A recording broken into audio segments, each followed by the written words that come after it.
Your Excellency and Co-Chair Dr.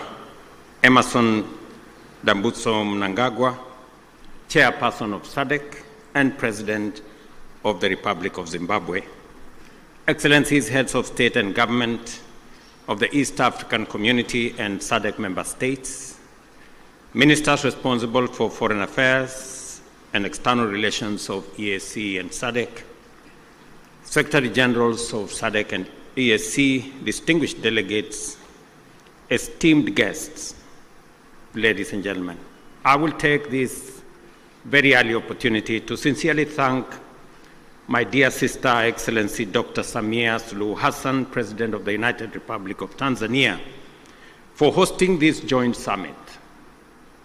After extensive consultations, when I requested her to host this summit, without hesitation, she offered these excellent facilities for us to engage in this exercise. My dear sister, thank you very much. We're truly grateful. Equally important, I appreciate the efforts made by the two regions through their respective communities to mobilize with urgency and convene separate extraordinary summits in order to deliberate on the concerning security situation in the Democratic Republic of Congo. Excellencies, together,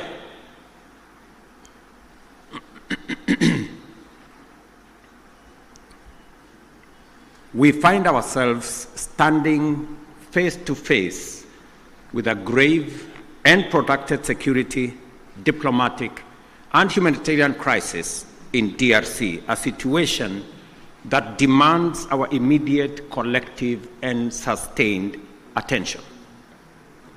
The East region of DRC has been engulfed in a devastating conflict for over 2 decades now, and this tragedy has claimed thousands of lives, displaced countless civilians, inflicted unbearable suffering and loss, and set back the development momentum of one of the most promising countries in the world. The recent escalation of hostilities in Goma and the surrounding areas is a stark reminder of the increasing fragility the situation presents, and that only collective action to facilitate a negotiated solution will offer relief.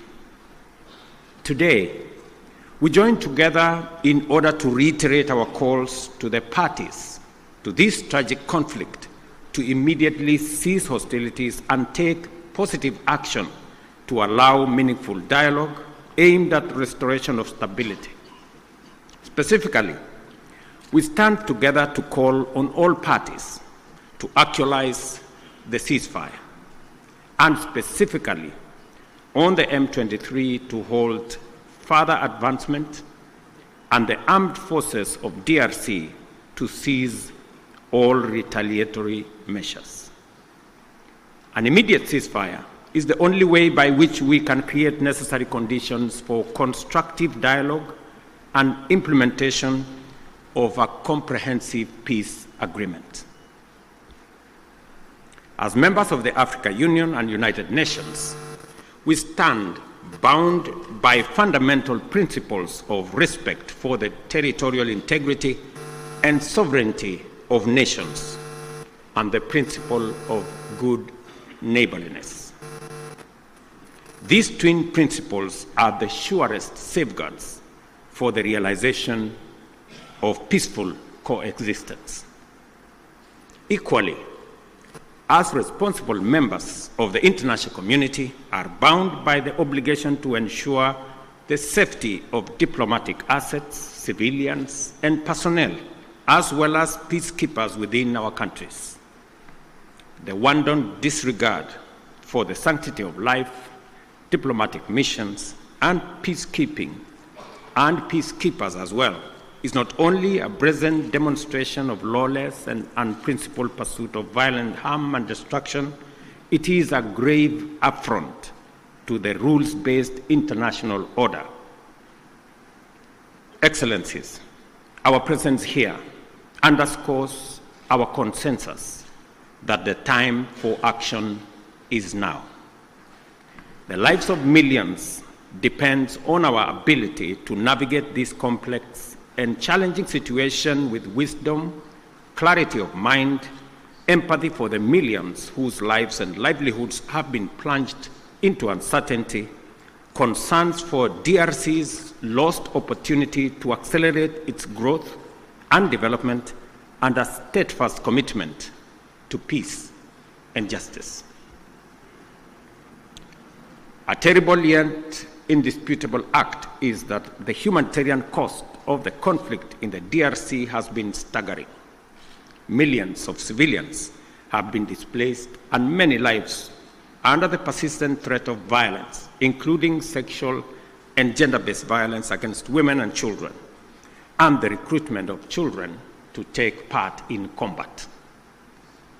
We have a historic opportunity to rise to our moral duty of making the protection of civilians our foremost priority, and of taking measures to ensure that the necessary resources and support are provided.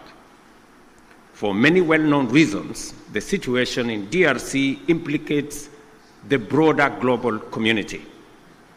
Therefore, we call upon the international community to step up and do its part in supporting regional efforts in delivering for the DRC, and critically collaborating with the government of the DRC to deliver support and security to those most in need. It is clear that the conflict in DRC is complex, delicate, protracted, and involves multiple actors pursuing different interests. The issues at stake span a wide historical, economic, and political spectrum, run back in time for many decades, and spill across national and regional borders.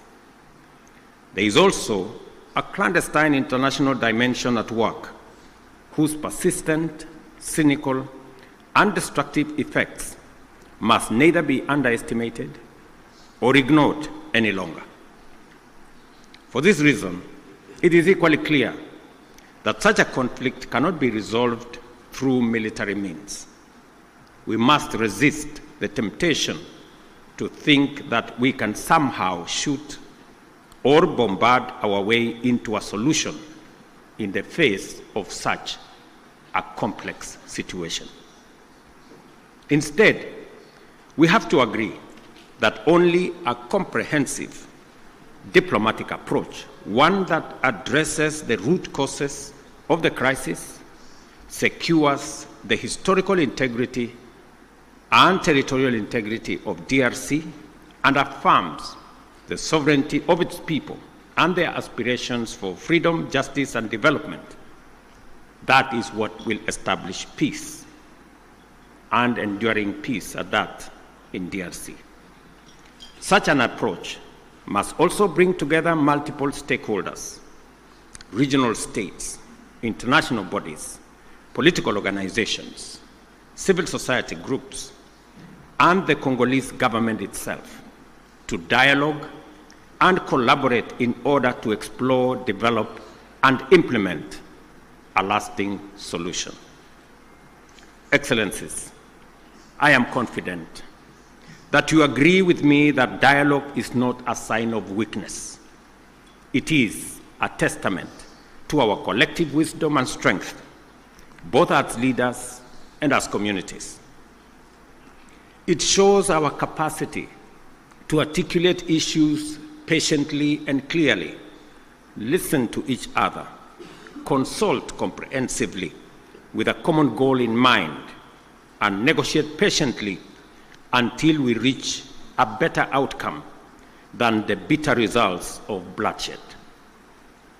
It is in this spirit that we must encourage all parties to put aside their differences and mobilize for engagement in constructive dialogue aimed at achieving the sustainable solution of conflict by peacefully addressing all underlying issues.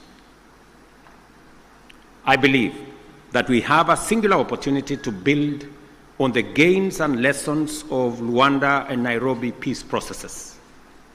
We have a historic opportunity as the broader neighborhood of the DRC to mobilize our collective will into a fused, single, and coherent initiative towards the resolution of this complex crisis. Such an approach will bring all our assets to bear and minimize the possibility of parallel initiatives that duplicate and undermine progress, including creating unnecessary competition as we strive for peace. My dear brothers and sisters, this calls for our unwavering political support. I therefore urge Your Excellencies at this extraordinary joint summit to deploy our best effort and muster our total commitment to facilitate a sustainable settlement that lays the foundation for a stable and prosperous Democratic Republic of Congo. I dare say, Excellencies, the situation may be complex, it may be protracted, it may have been with us for years, but I believe the situation in the DRC can be solved, should be solved, and must be solved. For this reason, it may also be prudent for the consolidated single EAC SADC initiative on this matter to be supported by a strong secretariat that can provide the necessary coordination, monitoring, and enforcement to ensure effective implementation of outcomes. The international community must stand in solidarity with the people of DRC during this time by aligning their support with this initiative. I conclude, Excellencies, by affirming our robust commitment to achieving sustainable peace and development and integration across the region. The security of DRC is essential not only for the stability of the country, but also to the prosperity and cohesion of the entire EAC and SADC. We call upon all parties to prioritize dialogue, cooperation, and above all, the protection of civilian lives. I thank you once again for being able to be here on this very important mission. It is a historic mission because for the first time, two regional economic blocs come together as a testament of the seriousness of the challenge we face, but also underscoring our commitment to provide leadership to resolve this issue. Thank you very much. May the Almighty God bless all of you and bless our region. Asanteni sana, merci beaucoup, Mayor Brigato. Thank you very much.